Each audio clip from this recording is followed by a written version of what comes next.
کی ثروت شیر یار ارم تاجدار حرم نو بہار شفاعت شب اسرا کی دولا نوشہ بزم جنت دانائے سنبل مولائے کل ختم الرسل خسرو خوبا سیاح لامکا وجہ کن فقا ذل اللہ المکنون سر اللہ المغزون عالم ما کان و ما یکون آب و گل انبیاء جان و دل اسفیاء مطلع ہر سعادت مقطع ہر سیادت خلاصۂ کائنات فخر موجودات حضور احمدی مجتبی محمد مصطفیٰ ارواح و نافدہ صلی اللہ علیہ وسلم کی بارگاہ مقدسہ میں جس انداز سے درود شریف پڑھاؤں میرے ساتھ مل کر سب آواز بلند پڑھیں الصلاۃ والسلام علیک یا رسول اللہ، الصلاۃ والسلام علیک یا نبی اللہ، وعلی آلک واصحابک یا نور اللہ صلی اللہ تعالی علیہ وسلم۔ تیرے پائے کا ہم نے نہ پایا خواجہ، تیرے پائے کا ہم نے نہ پایا خواجہ، تو زمین والوں پر اللہ کا سایہ خواجہ، مکر شیطان سے مریدوں کو بچا لیتے ہو، مکر شیطان سے مریدوں کو بچا لیتے ہو، اسی لیے پیر تمہیں اپنا بنایا خواجہ، اسی لیے پیر تمہیں اپنا بنایا خواجہ۔ اور علامہ حسن علیہ رحمت و رضوان استاد زمن یوں لب کشا ہوتے ہیں اور کہتے ہیں خواجہ ہند وہ دربار ہے اعلیٰ تیرا، خواجہ ہند وہ دربار ہے اعلیٰ تیرا، کبھی محروم نہیں مانگنے والا تیرا، کبھی محروم نہیں مانگنے والا تیرا، ہے تیری ذات عجب بحر عقیدت پیارے، ہے تیری ذات عجب بحر حقیقت پیارے، کسی تیراک نے پایا نہ کنارہ تیرا، کسی تیراک نے نہ پایا کنارہ تیرا۔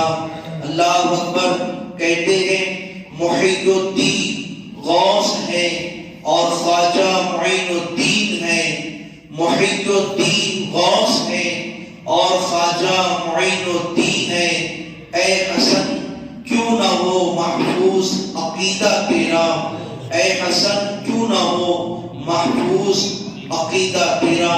میرے پیارے آقا صلی اللہ علیہ وسلم کے پیارے دیوانوں، اور جب پورے امت کے سامنے حضور امیر اسلامی دعوت اسلامی لب کشا ہوتے ہیں تو یوں ہاتھ اٹھا کر میرے خواجہ سے فریاد کرتے ہیں، کہتے ہیں بگڑی میری بنا دو یا شان سنجری، بگڑی میری بنا دو یا شان سنجری، رنج و علم مٹا دو یا شان سنجری، رنج و علم مٹا دو یا شان سنجری۔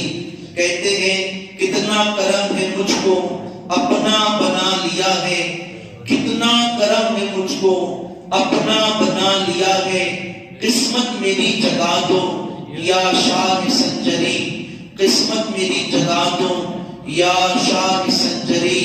عشق نبی میں آقا ثابت قدم رہوں میں، عشق نبی میں آقا ثابت قدم رہوں میں، بالخیر خاتمہ ہو یا شان سنجری، بالخیر خاتمہ ہو یا شان سنجری۔ حسن عمل سے قاصر در پہ کھڑا ہے شاکر، حسن عمل سے قاصر در پہ کھڑا ہے شاکر، اپنا مجھے بنا لو یا شان سنجری، اپنا مجھے بنا لو یا شان سنجری۔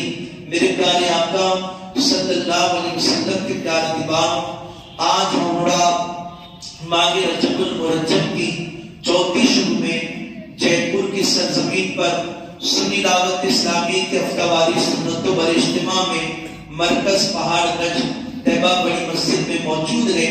اللہ ہماری اس حاضری کو قبول فرمائے۔ حضور سرکار غریب نواز کا عرس پاک 810واں عرس پاک اجمیر معلیٰ کی سرزمین پر منعقد ہو رہا ہے، اور اہل ایمان اپنے اپنے اعتبار سے حضور غریب نواز کی بارگاہ میں خراج عقیدت پیش کر رہے ہیں۔ ہم بھی سرکار معین الدین حسن چشتی کی بارگاہ میں اپنے انداز میں نذران عقیدت لے کر حاضر ہیں، اور انشاءاللہ اس محفل کو حضور کی طرف منسوخ کرتے گئے اللہ ان کے فیوز و برکات سے ہمیں مالا مال فرمائے۔ میرے پیارے آقا صلی اللہ علیہ وسلم کے پیارے دیوانوں، وقت مقررہ پر اجتماع کا اختتام ہونا ہے، اور اس تھوڑے سے وقت میں کچھ مفید باتیں آپ کے سامنے عرض کرنی ہے۔ دل جمعی کے ساتھ، پوری توجہ کے ساتھ ان باتوں کو سماعت کریں۔ میرے پیارے آقا علیہ السلام کے پیارے دیوانوں، عطائے رسول معین بے قصاب سرکار غریب نواز سنجر کے علاقے سے تعلق رکھتے ہیں۔ میرے خواجہ رضی اللہ مولا تبارک و تعالیٰ کو اللہ تبارک و تعالیٰ نے بچپن ہی سے کرامتیں عطا فرمائی تھی۔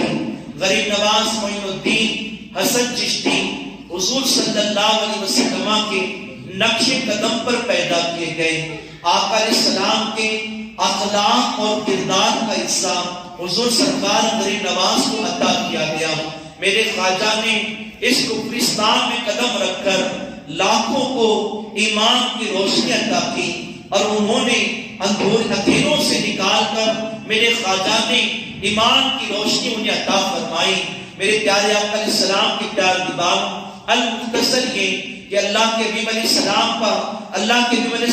کا یہ خصوصی کرم حضرت خواجہ معین الدین حسن چشتی پر ہوتا ہے کہ اللہ اکبر، آپ کے لیے اس سرزمین ہند کا انتخاب کیا گیا، آپ کو یہاں کا بادشاہ بنا کر، آپ کو یہاں کا سلطان بنا کر، آپ کو یہاں کا اللہ اکبر غریبوں کے لیے سہارا بنا کر، یتیموں کی دعاؤں کا سہارا بنا کر اللہ کے نبی علیہ السلام نے بھیجا ہے۔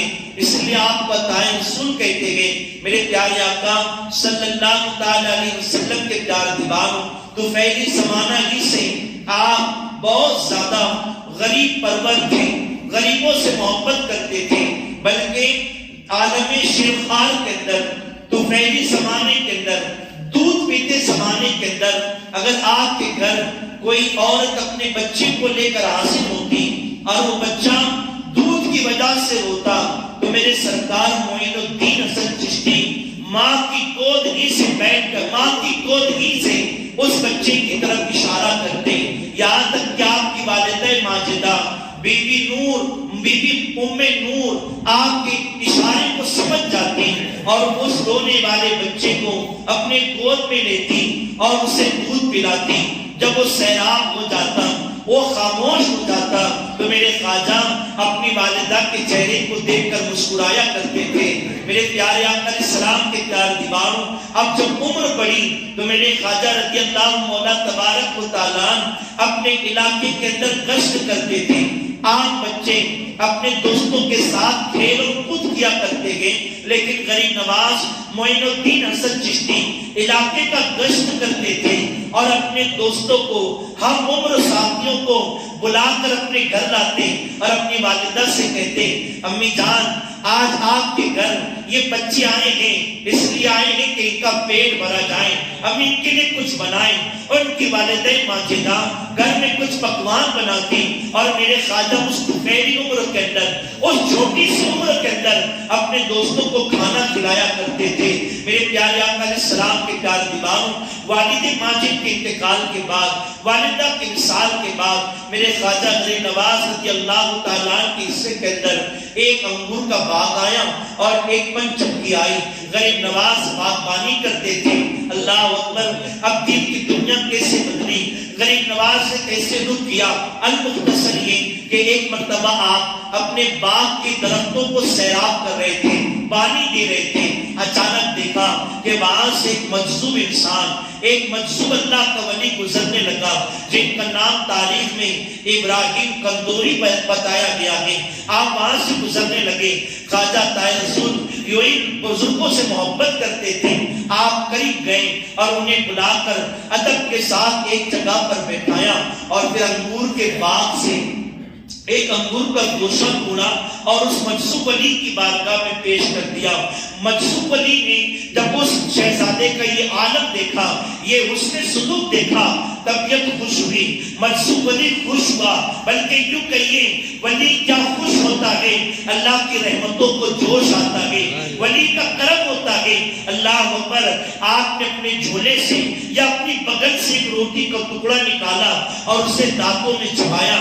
چبانے کے بعد حضرت ابراہیم نے میرے خواجہ کے منہ میں عطا کیا۔ جیسے ہی اس کو چبی ہوئی روٹی کا لقمہ میرے قریب نواز نے اسے تناول کیا، دل کی دنیا بدل گئی۔ خواجہ حیدر ولی رضی اللہ تعالیٰ نے اپنی پنچکی بھی فروخت کی، اپنا باغ بھی فروخت کیا، اور اس فروخت کے بعد جتنا پیسہ اور مال آیا سب غریبوں اور محتاجوں کے اندر تقسیم کر دیا۔ اس کے بعد اب سفر علم شروع ہوتا ہے، حق کی تلاش میں غریب نواز کرتے ہیں۔ میرے پیارے آقا علیہ السلام کے پیار دیوانوں، کئی علاقوں کا سفر رہا۔ جب آپ خواجہ جنید بغدادی رضی اللہ تعالیٰ کی مسجد میں موجود تھے، وہاں پر آپ کے پیر و مرشد حضرت خواجہ عثمان ہارونی سے ملاقات ہوئی، اور ملاقات کے بعد خواجہ عثمان ہارونی آپ کو بیعت کرایا، مرید بنایا، اور اس کے بعد کہا 3 مرتبہ سورہ اخلاص پڑھو۔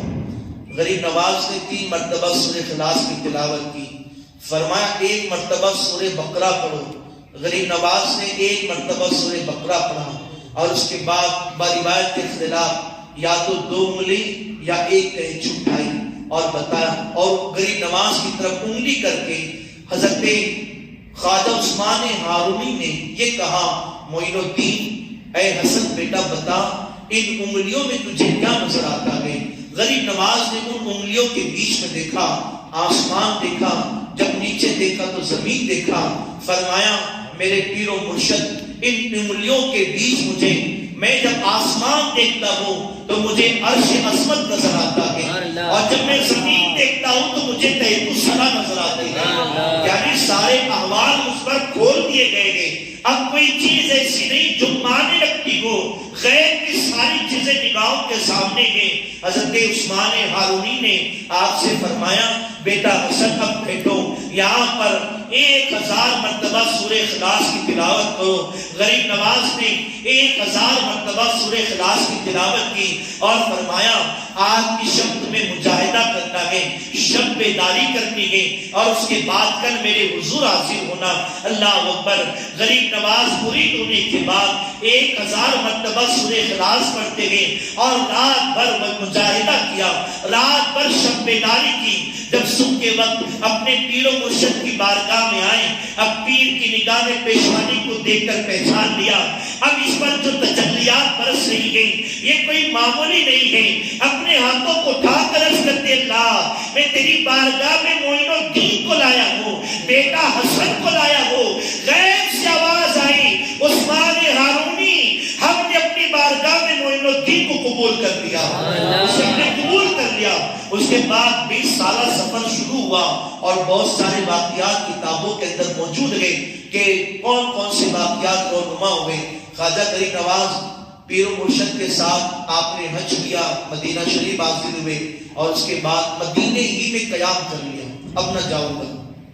بروایت اختلاف جیسا کہ مورخین نے لکھا، ارادہ کر لیا اب مدینے سے نہیں جانا، مدینے ہی میں رہنا ہے، یہاں تک کہ آنے والوں کی تشنگی کو بجھانے لگے، بے علم کو علم کا فیضان عطا کرنے لگے۔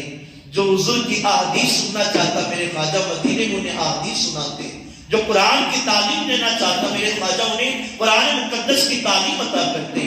دن گزرتے رہے، خود فرماتے گئے حضور میری سنی دعوت اسلامی نے جو کتاب تحریر کی ہے اس میں لکھتے ہیں کہ قنوت کی تعلیم ہوئی، اور خواب کے اندر اللہ کے محبوب صلی اللہ علیہ وسلم تشریف لائے اور فرمایا اے معین الدین حسن، ہم نے تمہارے لیے کفرستان کا انتخاب کیا ہے، ہم نے تمہارے لیے ہند کا انتخاب کیا ہے، اب تمہیں دعوت و تبلیغ کے لیے، تمہیں دین کی خدمت کے لیے مدینے سے جانا ہے، اور ہند میں جا کر میرے آقا علیہ السلام نے اجمیر کا نام بھی بتایا، اجمیر جا کر رکنا ہے، اور وہاں پر جو کفر کے اندر مبتلا ہے ان کے کفر کو کاٹ کر انہیں ایمان کی دولت عطا کرنی ہے۔ میرے خواجہ بیدار ہوئے، اللہ انہوں کو سوچا کبھی ہند دیکھا نہیں، کبھی جانا نہیں، آقا کا حکم ہے یقیناً جاؤں گا، ضرور جاؤں گا، لیکن پتہ تو چلے یہ ہند ہے کیسا، یہ کفرستان ہے کیسا۔ ابھی اسی کشم تھے کہ آپ پر قنوت کی تعریف بھی، تو اللہ کے نبی علیہ السلام پھر خواب میں تشریف لاتے ہیں، دو بشارتیں ملتی ہیں۔ پہلی بشارت یہ، اے معین الدین مدینے میں رہو گے، یہاں رہو گے تو ہمارا محراب و منبر دیکھو گے، یہاں رہو گے ہمارے گنبد و مینار دیکھو گے، لیکن بیٹا حسن ہمارے حکم پر ہند جاؤ گے، اور جب تمہیں یاد آئے گی تو جس طرف نگاہ اٹھاؤ گے ہمارے جنت تمہیں نظر آئے گی، ہمارے جنت تمہیں نظر آئے گی۔ فرماتے اللہ کے نبی علیہ السلام، اللہ اکبر، بیٹا ہند جانا ہے تو میرے آقا علیہ السلام نے غریب نواز کو ایک انار عطا کیا، اور اس انار میں خواجہ نے پورے ہند کے نقشے کو دیکھ لیا، پورے ہند کو دیکھا۔ جب یہ پورا ہندوستان ملا ہوا تھا، اکھنڈ بھارت تھا، جس میں یہ پاکستان بھی، افغانستان بھی، سری لنکا بھی سب جوائنٹ تھے، اور یہ پورا اکھنڈ بھارت تھا، اور اس اکھنڈ بھارت میں اس سمراٹ کے اندر ایک بادشاہ تھا جس کا نام پرتھوی راج تھا۔ پیارے آقا علیہ السلام کے چار دیواروں خواجہ کو یہاں پر دعوت الدین کے لیے بھیجا گیا۔ اب یہاں پہ رک کر ایک بات عرض کرنا چاہتا ہوں، اللہ تبارک و تعالیٰ نے لوگوں کی ہدایت کے لیے زمین پر انبیاء کو نازل کیا، الگ الگ خطوں کے اندر کئی نبی مبعوث کیے گئے، کئی نبی بھیجے گئے۔ وہ آئے، انہوں نے بندوں کو رائے حق دکھایا، حق کا عرفان دیا، حق کی معرفت دی، خدا کی بندگی کا شعور دیا، لیکن اللہ عز و جل نے اپنے محبوب کے لیے ایک زمین کا انتخاب کیا جسے شہر مکہ کہتے ہیں۔ اللہ کے نبی علیہ السلام عیسیٰ علیہ السلام کے آسمانوں پر اٹھائے جانے کے بعد 500 سالوں کے بعد اللہ کے نبی علیہ السلام مکہ میں جلوہ گر ہوئے۔ مکہ کی زمین پتھریلی زمین، ریگستان، پہاڑ اور کھجوروں کے درخت، بہت کم درخت، چاروں جانب ریگستان ہی ریگستان، پہاڑ ہی پہاڑ، پتھریلی زمین، ایسی زمین کہ جس پر لوگ تھے وہ اپنے خدا کو بھی، وہ بھی اپنے خدا کو جو مانتے تھے، وہ کعبے کے چھت پر یا کعبے کی سہن میں سجائے گئے پتھروں کے بت تھے۔ اللہ اکبر، پتھر کی زمین، ریگستان والی زمین، پتھریلی زمین، اور وہاں کے خدا بھی پتھر والے، ماننے والوں کے دل بھی پتھر نما تھے۔ جبھی تو اپنی بچیوں کو زمین میں زندہ دفن کرتے تھے، تبھی تو اپنے باپ کو، بوڑھے باپ پر ظلم کرتے تھے، تبھی تو معاذ اللہ وہ اپنی سخیوں سے زنا کے مرتکب ہوتے تھے۔ میرے پیارے آقا علیہ السلام کی چار دیواروں زمین کا انتخاب ہوا، اللہ کے نبی علیہ السلام کے لیے حضور تشریف لائے۔ اب ذرا خواجہ کی زندگی کو دیکھیں، ہر ولی کے لیے زمین کا انتخاب ہوتا ہے، اور وہاں پر انہیں قطب بنا کر، ابدال بنا کر، اغواس بنا کر، وہاں پر لوگوں کی حاجت پوری کرنے کے لیے اللہ کے ولیوں کو وہاں بھیجا جاتا ہے۔ پوری دنیا کا یہ زمین جو آج شیطانوں کے شر سے محفوظ ہے، بلکہ ہم اتنے مطمئن اللہ کے گھر میں بیٹھے نا، یہ سب اللہ کے ولیوں کا کرم ہے۔ بے شک ورنہ شیاطین تو اتنے شر پسند رہے کہ انہوں نے پوری زمین کو الٹ پلٹ کرنا شروع کر دیا۔ بلکہ شیطان، اللہ کے نبی علیہ السلام فرماتے ہیں، وہ تمہارے جسم میں ایسے دوڑتا ہے، ایسے گردش کرتا ہے جیسے خون دوڑا کرتا ہے۔ آج اگر ہمارے سروں پہ چھت سلامت ہے، یہ ولیوں کا فیضان ہے۔ ہمارے جسم میں ہماری جان سلامت ہے، یہ ولیوں کا فیضان ہے۔ آج اگر ہم دسترخوان پر کھانا کھاتے ہیں، یہ ولیوں کا فیضان ہے، اس لیے کہ اللہ کی طرف سے بندوں پر معمور کیے گئے ہیں، اور اللہ کی رحمت بن کر یہ زمین پر آئے ہیں۔ اس لیے میرے پیارے آقا علیہ السلام کی پیار دیواروں آئے بات کا مفہوم گئی کہ بے شک اللہ کی رحمتیں محسنوں کے قریب ہے۔ یہ محسن ہے کون؟ تو جب دنیا میں کسی کی مدد کرے وہ محسن بن جاتا ہے. ارے جنہوں نے ہماری مدد دین کے معاملے میں کی ہے، ہمارے ایمان کی حفاظت کی ہے، ہمارے عقیدے کی حفاظت کی ہے، ہمیں عبادتوں کا شعور دیا ہے، ہمیں سجدوں کا شعور دیا ہے. اب بتائیے کتنے بڑے اللہ کی بارگاہ سے ہمارے لیے محسن بنے ہیں کہ جنہوں نے ہماری پیشانیوں کو جو غیروں کی طرف جھکتی تھی انہوں نے سجدہ بندگی کا شعور دیا. یہ محسن ہے کہ نہیں؟ یقیناً محسن ہے. تو اللہ کی رحمت تو محسنوں کے قریب ہے. تو یہ اللہ کے ایسے مقدس بندے گئے کہ ان کے ارد گرد رحمتیں برستی گئے. خواجہ کے لیے بھی جو زمین کا انتخاب ہوتا ہے، آپ دیکھیں اجمیر شریف پورا راجستھان پہاڑوں سے اور ریگستانوں سے گھرا ہوا ہے، ریگستان ہے. اجمیر محلہ کا نقشہ دیکھیں، چاروں جانب پہاڑ ہی پہاڑ نظر آتے ہیں. دور چلے جائیں قریب ہی کے اندر نا وہاں بھی ریگستان ہے، اونٹ چلتے ہیں اور چاروں جانب پتھر بھی پتھر نظر آتے ہیں. اور یہ تو ابھی کا دور ہے. آج سے 800 سال پہلے اس اجمیر کا حال کیا ہوگا؟ وہاں پہ ریگستان کا عالم کیا ہوگا، پہاڑوں کا عالم کیا ہوگا. ایسی زمین کے لیے اللہ کے نبی علیہ السلام نے اپنے بیٹے معین الدین حسن چشتی کا انتخاب کیا. جانا ہے میرے خواجہ ہند الولی سرکار اللہ کے رسول علیہ السلام کے حکم پر ہند تشریف لاتے ہیں. لاہور سے ہوتے ہوئے دہلی آئے اور دہلی سے ہوتے ہوئے اجمیر معلیٰ پہنچے. اجمیر مقدس جب پہنچے تو آپ نے انا ساگر کے کنارے ایک پڑاؤ کیا یا ایک درخت کے سہارے ٹیک لگا کر بیٹھ گئے. ابھی بیٹھنا تھا کہ وہاں پر بادشاہ کے کچھ غلام، کچھ خادم آئے جو اونٹ چرانے پر معمور، اونٹوں پر معمور تھے. انہوں نے معین الدین چشتی کو اور آپ کے ساتھیوں کو اٹھا دیا. یہ کہہ کر اٹھایا، اٹھو یہاں پر بادشاہ کی اونٹ بیٹھتے ہیں، تمہیں یہاں نہیں بیٹھنا گے. میرے خواجہ جب اٹھے تو زبان سے الفاظ ترتیب پاتے گئے، ٹھیک ہے اب یہاں پر اونٹ ہی بیٹھے رہیں گے. یہ کہہ کر خواجہ آگے چل دیے. جب وہ غلام و خادم اونٹوں کو اٹھانے کے لیے آیا اور بہت کوشش کی کہ اونٹ اٹھ جائیں، لیکن اونٹ اٹھنے کا نام نہیں لیتے تھے. بہت زیادہ پریشان ہو کر بادشاہ کے دربار میں تھرتھراتے ہوئے کہا، اے بادشاہ غضب ہو گیا، ہم نے اونٹ بیٹھائے تھے تو بیٹھ گئے، اب اٹھانا چاہتے تو اٹھتے نہیں. بہت کوششیں کر لی، بہت لوگوں نے مل کر اٹھانا چاہا لیکن تمہارے اونٹ اٹھتے نہیں. کسی نے کہا بتاؤ بات کیا، ماجرا کیا ہے؟ اونٹ بیٹھانے سے پہلے کی بات بتاؤ. کہا کہ کچھ فقیر لوگ اس درخت کے سائے میں بیٹھے تھے، ہم نے فقیروں کو اٹھا دیا جو اجنبی معلوم ہوتے تھے، جو اس زمین کے نہیں معلوم ہوتے تھے.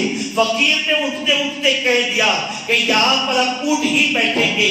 وہ سمجھ گئے یہ اسی کے الفاظ کا اثر ہے، یہ اسی کی زبان کی تاثیر ہے کہ اب اٹھنے کا اونٹ نام نہیں لیتے گے. کہا جاؤ فقیر سے معافی مانگو، فقیر کہے گا اٹھنے کا تو اونٹ اٹھ جائیں گے. سارے خادم درباری دوڑے گلی نواز کی طرف اور جانے کے بعد منت سماجت کی جان کی امان مانگی. کہا کہ فقیر زبان سے کہہ دے کہ اونٹ اٹھ جائے. میرے خواجہ رحم دل تو تھی، اس لیے کہ اللہ کے نبی علیہ السلام کے نقش قدم پر بھیجے گئے تھے. میرے آقا علیہ السلام سب سے محبت فرماتے تھے، سب سے حسن سلوک کرتے تھے. اللہ کے نبی علیہ السلام کے اس مشن کو زندہ کرنے کے لیے میرے خواجہ کی زبان سے نکلے کہ جاؤ تمہارے اونٹ اٹھ چکے ہیں. اب یہ خادم وہاں پر پہنچے، دیکھا کہ سارے اونٹ کھڑے ہو چکے تھے، سارے اونٹ کھڑے ہو چکے تھے. اب یہاں سے دعوت و تبلیغ کا کام شروع ہوتا ہے. میں زندگی کے کون سے گوشے پیش کروں میں خود فیصلہ نہیں کر پا رہا ہوں. مختصر یہ، جب خواجہ ہند الولی نے دعوت و دین کا کام شروع کیا تو بہت زیادہ مسائل، بہت زیادہ تکلیفیں، بہت زیادہ پریشانیاں غریب نواز کے سامنے موجود تھی. میرے خواجہ صبر کا پیکر بنے، بلکہ استقامت فی الدین کا پیکر بنے. وہاں پر گڑے رہے، جمے رہے. ہند الولی سرکار عطا رسول نے ہر حربے کو ناکام کیا، ہر ظلم کا خاتمہ کیا، آنے والی ہر مصیبت کا سامنا کیا. اس لیے آپ دیکھیں جو دعوت و دین کا کام کرتے ہیں ان کے لیے بھی بڑے مسائل ہیں. اور یہ صرف اس امت میں نہیں بلکہ ہر نبی کی امت کے اندر، ہر نبی کے ساتھ، ہر ولی کے ساتھ یہ تکلیفیں جڑی ہوئی ہیں، اور خاص کر جب لوگ کسی کے حسد میں مبتلا ہوتے ہیں تو پھر حاسدین اپنے مد مقابل جس سے اس نے حسد کی ہے اسے زر پہنچانے میں کوئی کمی نہیں چھوڑتے، بلکہ کبھی کبھی تو جادو کا سہارا لیا جاتا ہے، کبھی کبھی تو الزام بازیاں کی جاتی ہیں، کبھی کبھی ان کی ذات اور ان کی شان کو گھٹانے کی کوشش کی جاتی ہے، لیکن جن کے ساتھ اللہ رسول کا کرم ہوتا ہے وہ ہر مصیبتوں سے باہر نکل جایا کرتے ہیں، اس لیے کہ یہ تو اللہ والوں کے ساتھ لگی ہوئی چیز ہے۔ یہاں پہ رک کر میں ایک بات عرض کرنا چاہتا ہوں، ہم کبھی یہ گمان نہ کریں کہ ہم امامہ شریف باندھے، ہم دعوت کے راہ میں نکلے گئے تو لوگ ہمارے لیے قالین بچھائیں گے، لوگ ہمارے لیے پھول بچھائیں گے، لوگ ہمارے لیے شربت کا انتظام کریں گے، نہیں، بلکہ دعوت و دین کے کام کے اندر بڑی تکالیف کا سامنا کرنا پڑتا ہے، بہت زیادہ مشکلات کا سامنا کرنا پڑتا ہے جب جا کر بندہ کامیاب ہوتا ہے، اس لیے کہ شیطان اپنا پورا زور، اپنی پوری قوت کے ساتھ اس دعوت دینے والے مبلغ کے سامنے، اس دعوت دینے والے عالم کے سامنے، اس دعوت دینے والے ولی کے سامنے کھڑا ہوتا ہے اور اپنے ہر حربے سے انہیں ناکام کرنے کی کوشش کرتا ہے۔ اس لیے آپ دیکھیں میرے سرکار معین الدین حسن چشتی نے جب بختیار کاکی کے لیے دہلی کی سرزمین کا انتخاب کیا اور بادشاہ التمش جو بختیار کاکی کا مرید تھا، بختیار کاکی کا مرید خاص تھا، بادشاہ سلطان التمش بختیار کاکی کے لیے بڑے اہتمام کرتا تھا۔ میرے پیارے آقا علیہ السلام کے پیارے دیوانوں، یاد رکھیں حسد کا کوئی علاج نہیں۔ جب بندہ حسد میں مبتلا ہوتا ہے تو اس کی دنیا بھی برباد ہوتی ہے اور اس کی آخرت بھی برباد ہوتی ہے، اور حاسدین اپنے مد مقابل بندے کو ذلیل کرنے کے لیے گرے سے گری حرکت کر جاتے ہیں۔ جب لوگوں نے دیکھا کہ بختیار کاکی کا مقام و مرتبہ بادشاہ سلطان التمش کے نزدیک بہت بلند و بالا ہے، بلکہ حال یہ تھا جب بادشاہ کی سواری نکلتی تھی تو سواری پر بھی سینے بنائے جاتے تھے بیٹھنے کے لیے، اس انداز کے اندر کہ جو دو سینے والا تخت ہوتا تھا، اوپر کے سینے پر حضرت خواجہ بختیار کاکی بیٹھتے تھے اور بختیار کاکی کے قدموں کے اندر بادشاہ سلطان التمش بیٹھا کرتا تھا۔ اللہ اکبر! اس کے ساتھ آپ کی سواری ہوتی تھی، لوگوں کو حسد ہوا کیسے بادشاہ کی نظروں میں بختیار کاکی کا مقام گرائے، کس طرح سے انہیں ذلیل کریں۔ تو حاسدین نے مل کر مشورہ کیا اور مشورہ کرنے کے بعد کہا کہ یہ تو بڑا اللہ والا ہے، ہر اعتبار سے جیت جائے گا، لیکن اگر اس پر کوئی الزام لگائے تو یقیناً بادشاہ الزام کو ضرور تسلیم کرے گا۔ تو انہوں نے اپنے مابین ایک عورت کو تیار کیا، بروایت اختلاف وہ عورت حاملہ تھی، حمل سے تھی اور بہت زیادہ لالچ دی، کہا کہ ہم تجھے انعام اور اکرام دیں گے، صرف تجھے ایک کام کرنا ہے۔ کہا کام کیا؟ کہ جب بادشاہ کی سواری اس شان سے کہ بختیار کاکی اوپر ہو اور نیچے بادشاہ ہو، بازار سے گزرے دہلی کے، تو تم سرے بازار بختیار کاکی پر الزام لگانا کہ جو میرے پیٹ میں اولاد ہے وہ بختیار کاکی کی ہے۔ اب جب تم یہ کہوں گی تو پھر بادشاہ کی نگاہوں میں بختیار کاکی کا مقام گر جائے گا۔ بہت ساری لالچ دی گئی اور پھر حال یہ تھا جب بادشاہ کی سواری دہلی کے بازار پہنچی، اس عورت نے مجمع میں کھڑے ہو کر بلند آواز سے کہا، او بادشاہ سلطان التمش، تو جس کی اتنی عزت اور اکرام کرتا ہے تو جانتا بھی وہ کیسا ہے؟ بادشاہ نے کہا بتا کیسا ہے؟ تو اس نے اپنے الفاظ میں کہا، میرے پیٹ میں جو ہے یہ اس کا کیا دھرا ہے، میرے پیٹ میں جو موجود ہے یہ سب کچھ اس کی دین ہے۔ اتنا کہنا کہ اللہ اکبر! ارے عزت اچھالنا لوگوں کے لیے بڑا آسان ہے، لیکن یاد رکھیں اس عزت دار انسان سے پوچھیں جب اس کی عزتوں پر حملے ہوتے ہیں اس کا دل کتنا چھنی ہوتا ہے۔ اللہ اکبر!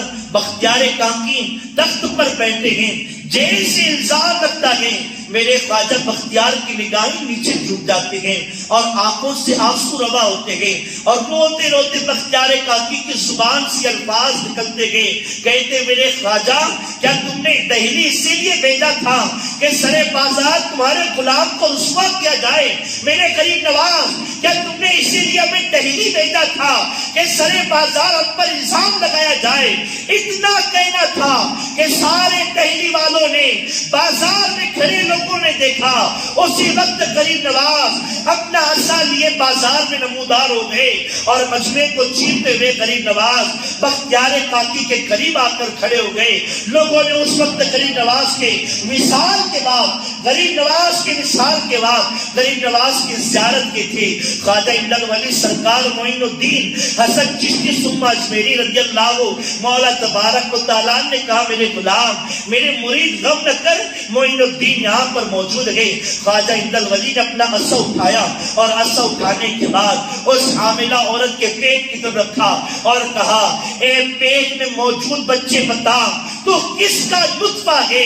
اتنا کہنا تھا کہ پیٹ سے بچہ بول پڑا میں بختیار کاکی کا نہیں بلکہ کسی اور کا بچہ ہوں، میں خواجہ بختیار کاکی کا نہیں بلکہ کسی اور کا نطفہ ہوں. سارے بازار میرے خواجہ بختیار کاکی کی عزت محفوظ کی گئی. تو یاد رکھیں ہر دور کے اندر ولیوں کے یہ ساتھ معاملہ ہوا کہ ان کی عزت گھٹانے کے لیے عورتوں کا سہارا لیا گیا، اس لیے کہ عورت کی باتوں پر لوگ زیادہ دھیان دیتے ہیں اور اس کے الزام کو یقینی جانتے ہیں. جناب موسیٰ علیہ السلام کے سامنے قارون آیا نا، تو قارون نے بھی عورت ہی کا سہارا لیا. کہا ہم یہ ٹیکس زکوٰۃ نہیں دے سکتے اپنے مال کی. کہا کیسے بچا جائے؟ تو کہا موسیٰ پہ تہمت لگا دو. عورت کو تیار کیا اور سرے محفل موسیٰ علیہ السلام کی بارگاہ میں کھڑے ہو گیا. کہا کہ اگر کوئی زنا کرے تو اس کی سزا کیا؟ آپ نے اپنی شریعت کے مطابق سزا بتا دی. کہا کوئی بھی. کہا موسیٰ علیہ السلام نے کوئی کیا؟ اگر موسیٰ بھی رہے تو اس کے لیے بھی یہی سزا ہے.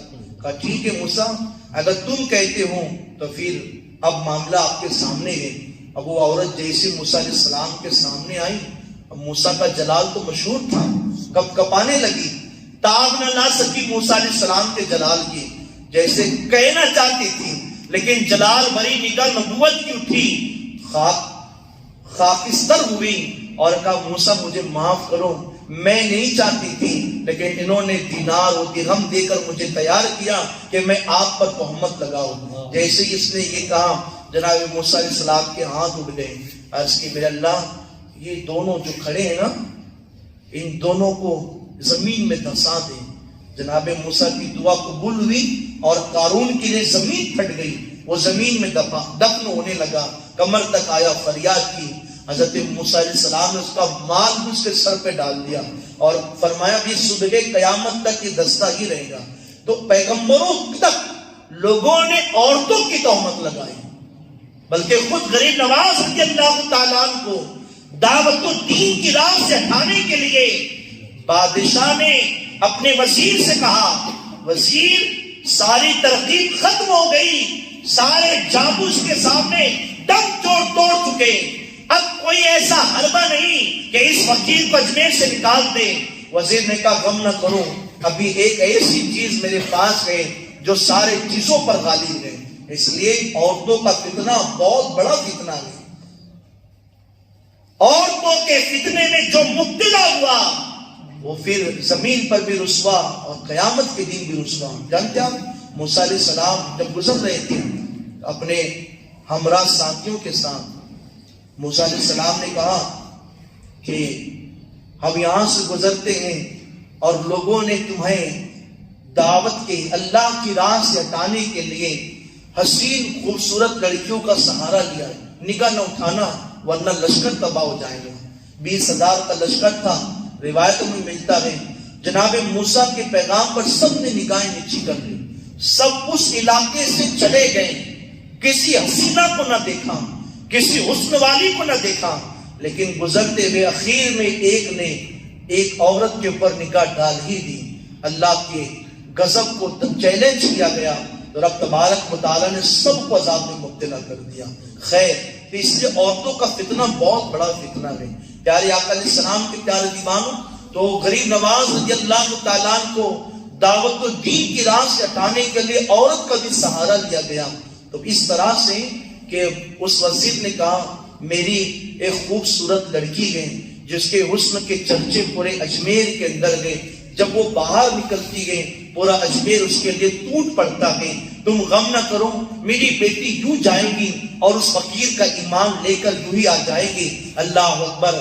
وزیر اپنے کمرے خاص میں بیٹی سے ملاقات کرتا ہے اور کہتا ہے اے میری بیٹی، اب تمہیں سلطنت کو بچانا ہے، تمہیں ہمارے دین کو بھی بچانا ہے، ہماری رعایا کو بھی بچانا ہے اور ہماری سلطنت کو بھی بقا دینی ہے. بیٹی نے کہا بابا بتاؤ میں کیا کروں. اس باپ نے اپنی بیٹی سے کہا کہ ایک فقیر انا ساگر کے قریب بیٹھا ہوا ہے، تم جاؤ اور جانے کے بعد اسے اپنے حسن میں مبتلا کرو، اسے اپنا گرویدہ بنا لو اور اس کا ایمان چھین کر لے کر آؤ.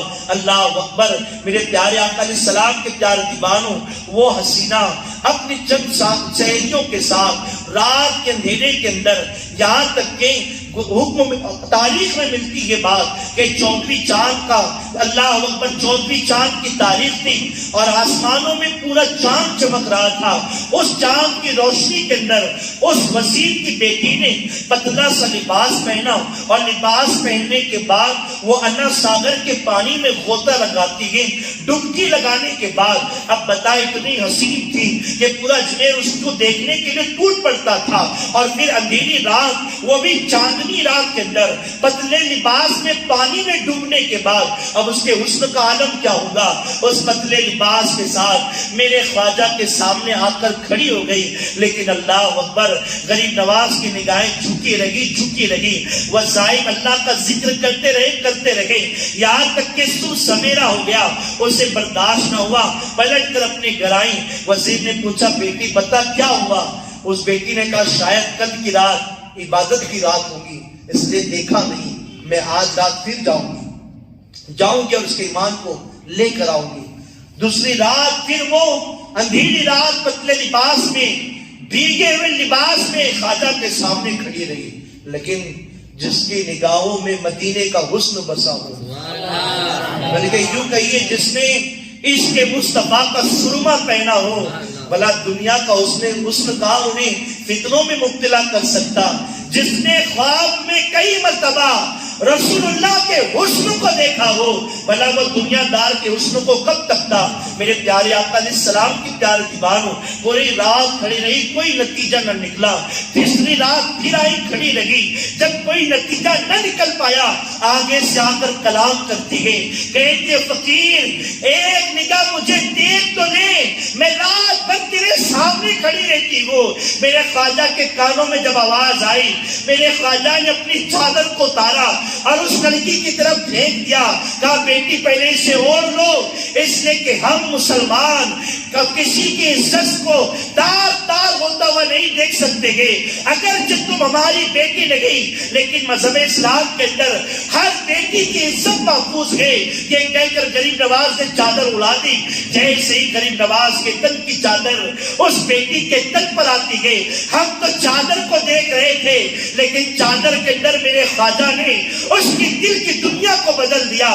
کہتی جیسے میرے خواجہ کی چادر کو اڑا تو میں تو خواجہ کی دیوانی بن گئی، میری دل کی دنیا تبدیل ہوئی اور فوراً میں قدموں میں گر کر کہتی ہوں اے میرے خواجہ، اے آنے والے فقیر، اس مذہب اسلام سے مجھے بھی وابستہ کر دے اور کلمہ پڑھا کر مجھے بھی مسلمان کر دے.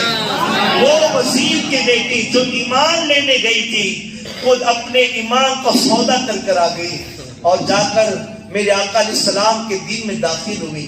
تو عورتوں کا فتنہ جو ہے نا بہت بڑا فتنہ ہے. اور اخیار کبھی بھی بلکہ ہر وقت اخیار دعوت و دین کی راہ میں کام کرنے والوں کو یا تو زبان سے یا تو کردار سے یا تو کسی اور بہانے سے بڑی عزت پہنچاتے ہیں. ہمیں ہر تکلیف کے لیے بلکہ ہر مصیبت کے لیے تیار رہنا ہے. بلکہ جب مصیبت اس راہ میں آ جائے نا تو خوش دلی کے ساتھ استقبال کرنا چاہیے، ہے نا. اس لیے کہ اللہ نے ہمارے نصیبے میں یہ چیز رکھی ہے نا.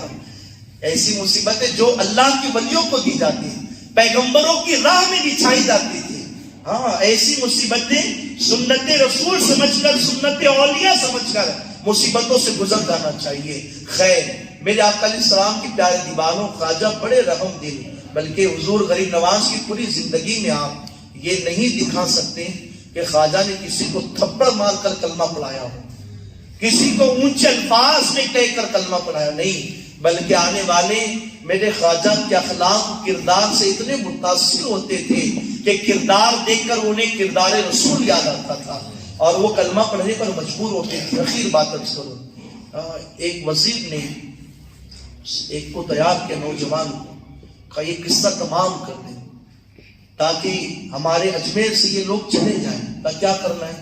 کہا اگر تو نے اس کا قصہ تمام کیا تو ہم تجھے بہت مال و زر دیں گے، بلکہ اجمیر کی سب سے حسین عورت سے تیری شادی کرائیں گے۔ اس نے کہا اگر ایسی بات ہے، مال و زر ملتا ہے، حسن ملتا ہے، تو کس کا انکار؟ مال کی لالچ میں نا لوگ سب کچھ بیچ دیتے ہیں، مال کی حرص کے اندر یہ بھی نہیں دیکھتے مدِ مقابل کون ہے، ہاں اتنے حرص میں مبتلا ہوتے ہیں لوگ کہ مال کی محبت میں اتنے گر جاتے گئے، انہیں یہ بھی نظر نہیں آتا کہ ہمارے مقابل ہے کون۔ ارے کربلا نہیں دیکھتا، کربلا کا مارکا کیوں رونما ہوا؟ ملک دمشق کے اندر یزید بیٹھا ہوا تھا، لیکن یہاں کربلا کی زمین پر لڑائی ہو رہی تھی۔ لڑائی ہونے کی وجہ کیا تھی؟ تو جو سپہ سالار تھا وہ کوئی معمولی انسان نہیں تھا، بلکہ اس نے خواب کے اندر رے کی حکومت دیکھی تھی، اور جب بادشاہ کے قریب پہنچا تھا تو بادشاہ نے کہا اگر تو حسین سے بیعت لاتا ہے تو میں تجھے رے کی پوری حکومت عطا کر دوں گا، تجھے رے کا میں سلطان بناؤں گا، بادشاہ بناؤں گا۔ تو یہ مارکہ کربلا وجود میں آنے کی ایک وجہ مال کی حرص گئی، مال کی محبت گئی۔ صحابی کا بیٹا ہونے کے باوجود اس نے نواز رسول کو نہیں دیکھا، صرف مال کی لالچ کے اندر۔ یہ نہیں دیکھا میرے سامنے ہے کون، تھوڑا سا مال، تھوڑی سی حکومت ملنی تھی، تھوڑی سی دولت ملنی تھی۔ لعنت ہو ایسے مال پر، ایسی حکومت پر جو نبی اور آل نبی کے خون سے رنگین کر دی گئی۔ اس لیے کبھی بھی مال کی لالچ میں آ کر اللہ والوں سے بغاوت مت کرو، اللہ کے مخلص بندوں کو کبھی تکلیف مت پہنچو۔ تھوڑی سی دولت کی بنا پر، تھوڑی سی شہرت کی بنا پر، یاد رکھے مال ایسی فانی چیز ہے جو فنا ہو جائے گی۔ ارے دولت کس کے پاس رہی ہے؟ جو تمہارے اور ہمارے پاس رہے گی۔ بڑے بڑے بادشاہ زمین میں ڈوب پھنس گئے، دریاؤں میں ڈوب گئے، سمندروں میں غرق ہوئے، ان سے ان کا مال چھین لیا گیا۔ موت نے کسی کو موقع نہ دیا کہ وہ اپنے ساتھ اپنا مال لے کر جائیں، اور تم مال کی محبت میں لوگوں کی عزتوں سے کھیل رہے ہو، تھوڑی سی مال کی لالچ میں اللہ والوں سے دشمنی لے رہے ہو۔ یہ سب فنا ہونے والی چیز ہے۔ وہ مال کی محبت میں غریب نواز کے سامنے آ گیا، اس لیے کہ خواجہ سب کو موقع دیتے تھے ملاقات کا، اور شرف بیعت ہوتے تھے، لوگ شرف بیعت حاصل کرتے تھے، مرید بنتے تھے، توبہ استغفار کرتے تھے۔ وہ بھی لائن میں آ کر کھڑا ہو گیا۔ جب لوگ مصافحہ کر رہے تھے، جیسے اس کی باری آئی نوجوان کی، اس نے اوپر سے اللہ اوڑھ رکھا تھا اور اندر زہر میں ڈوبا ہوا خنجر اپنی کمر میں لگا کر آیا تھا۔ ارے جس کی نگاہوں سے رسول اللہ کا چہرہ نہ چھپا ہو، اس آنے والے کی کمر میں بندھا ہوا خنجر کب چھپ سکتا تھا؟ جہاں خواجہ نظر اٹھاتے تھے رسول اللہ نظر آتے تھے۔ غیر کی ایسی چیز تھی نا، ہاں یہ کوئی معمولی بات نہیں۔ ایک مرید روتا ہوا حاضر ہوا، کہنے لگا میرے خواجہ کرم کی نظر ڈال دیں۔ غریب نواز نے پوچھا روتا کیوں ہے؟ آپ اس وقت دوسری کیفیت میں تھے، پوچھا روتا کیوں ہے؟ کہا میرے خواجہ جو یہ حاکم شہر ہے نا، اس نے بڑا ظلم کر رکھا ہے، اور اس نے یہاں تک کہ حکم نامہ دے دیا کہ مجھے شہر بدل کر دیا جائے، مجھے اپنے وطن سے نکال دیا جائے۔ میرے خواجہ میرے بچے مجھ پر کرم کی نظر ڈالے۔ خواجہ نے پوچھا بیٹا تیرا حاکم ہے کہاں؟ کہا کہ ابھی وہ شکار کے لیے جنگلوں میں گیا ہے۔ خواجہ نے نظر اٹھائی، کہا جا، وہ اپنی سواری سے گر کر مر گیا، تو اپنے شہر چلا جا، وہ گر کر مر چکا ہے۔ جیسی وہ آپ کا مرید اپنے شہر پہنچا، لوگوں نے خبر دی کہ تو خوش ہو جا، جو تجھے وطن جلا اپنے وطن سے جلا دینے والا تھا، شہر سے باہر نکالنے والا تھا، سواری کے ساتھ حادثہ ہوا اور سواری نے سے اٹھا کر زمین پر پٹکا اور وہیں پر اس کی روح نکل گئی۔ خواجہ کو اجمیر میں بیٹھے بیٹھے یوں موت کھینچ لیتے، ہاں یوں موت کھینچ لیتے ہیں، خواجہ بیٹھے بیٹھے یوں زندگی عطا کرتے ہیں۔ کیا نہیں، کب نگاہوں سے بات چھپی ہوئی تھی۔ اللہ اکبر۔ اس آنے والے نوجوان سے غریب نواز نے کہا کہ جس مقصد کے لیے آیا ہے نا تو اس مقصد کو پورا کر۔ اس نے کہا کوئی مقصد نہیں، میں تو آپ سے ملنے کے لیے، آپ کی ملفوظات سننے کے لیے۔ کہا نہیں، ہم سے دل کی بات چھپی نہیں، تیرے دل میں کیا گئے؟ اگر ملاقات اور سننے کی بات تھی، ملاقات تھی اور ہماری باتیں سننے کی بات تھی، تو پھر تو نے اپنی کمر میں خنجر کیوں لگایا؟ اور وہ بھی اس نے کہا کہ حضور یہ خنجر رکھنا کوئی بری بات تو نہیں ہے، ہر کوئی اپنی حفاظت کے لیے رکھتا ہے تاکہ وہ جنگلوں کے اندر درندوں سے اس کی حفاظت ہو سکے۔ تو آپ نے کہا اچھا خنجر تو سب رکھتے ہیں، لیکن تو نے زہر میں ڈبا کر کیوں لایا ہے؟ اب اس نے دیکھ لیا کہ اس فقیر پر میرے سارے دل کے حالات آشکار ہو چکے ہیں، یہ فقیر سے کچھ بات چھپی بھی نہیں ہے۔ فوراً قدموں میں گرا، کہا کہ مجھے معاف کر دو، مجھے معاف کر دو، جو سزا میں تمہارے لیے، میں جو تمہارے ساتھ کرنے آیا تھا کوئی سزا مجھے دے دو، مجھے قتل کر دو۔ میرے خواجہ نے مسکرا کر کہا نہیں، ہم اللہ والے لوگوں پہ ظلم نہیں کرتے، ہم کسی کا قتل نہیں کرتے ہیں، ہم اللہ والے تو زندگیاں دیتے ہیں، خوشیاں دیتے ہیں، اللہ کی طرف سے رحمتیں دیتے ہیں۔ اس نے کہا اچھا اگر ایسی بات ہے تو پھر مجھے بھی کلمہ پڑھاؤ، لیکن میری تمنا ہے۔ باروایت اختلاف 40 یا 100 حج کی اس نے تمنا کی۔ کہا میں نے سنا ہے کہ جہاں تمہارے نبی پیدا ہوئے ماں خدا کا ایک گھر ہے جسے خانہ کعبہ کہتے ہیں۔ اس نے کہا میں اس گھر کی زیارت کرنا چاہتا ہوں، اور ایک بار نہیں بلکہ 100 بار اس گھر کو دیکھنا چاہتا ہوں۔ اور کہا کہ جب آخری 100 سال ہو جائیں تو اسی شہر میں مرنا چاہتا ہوں۔ میرے خواجہ نے ہاتھ اٹھا دیا، کہا اللہ اسے زندگی میں 100 حج بھی عطا کر اور آخری وقت مکہ کی زمین بھی عطا کر۔ خواجہ کی زبان سے نکلے الفاظ تھے جو اللہ کے حضور قبول ہوتے گئے۔ اس آنے والے نوجوان نے اپنی زندگی میں 100 حج کیے، اور جب آخری حج پر گیا تو پھر وہی کا بن کر رہ گیا۔ اللہ آج بھی غریب نواز کے در سے ملتا ہے، صدق دل چاہیے مانگنے کے لیے۔ صبح اجتماع میں آنے والوں تہیہ کر کے اٹھے، انشاءاللہ صدق دل سے عطائے رسول سے بھیک مانگیں گے، اور یقیناً ہم نے جو مانگا ہے میرے خواجہ نے ہمیں ہماری قسمت سے زیادہ بلکہ ہماری اوقات سے زیادہ خواجہ نے عطا کیا ہے۔ تو دل سے مانگے، اللہ کریم ہم سب کو کہنے سننے سے زیادہ عمل کی توفیق عطا فرمائیں۔ اگر بیان کے دوران کوئی لفظی خطا واقع ہوئی ہو، میں آپ سب کو گواہ بنا کر توبہ استغفار کرتا ہوں۔ استغفر اللہ ربی من کل ذنب واتوب الیہ وما علینا الا البلاغ۔ السلام علیکم ورحمۃ اللہ وبرکاتہ۔